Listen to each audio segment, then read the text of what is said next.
Mayang langsung banjir hujatan setelah berkeinginan jadi Crazy Rich Auntie untuk Gala Sky. Dodi Sudrajat beri tanggapannya. Salah satu sahabat mereka, yakni Marisha Ica, mencetuskan untuk menggalang donasi untuk membelikan rumah bagi Gala Sky. Namun, niat baiknya itu mendapatkan respon negatif dari adik Vanessa Angel, yakni Mayang. Mayang merasa kesal lantaran adanya donasi itu justru membuat keluarganya tampak seperti pengemis. Dari situlah, Mayang bertekad untuk menjadi sukses agar bisa membelikan apa yang diinginkan Gala kelak. Ia bahkan bercita-cita ingin menjadi Crazy Rich Auntie untuk Gala.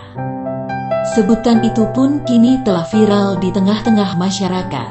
Mendengar keinginan Mayang, Dodi Sudrajat pun memberikan dukungan penuh kepada anaknya itu.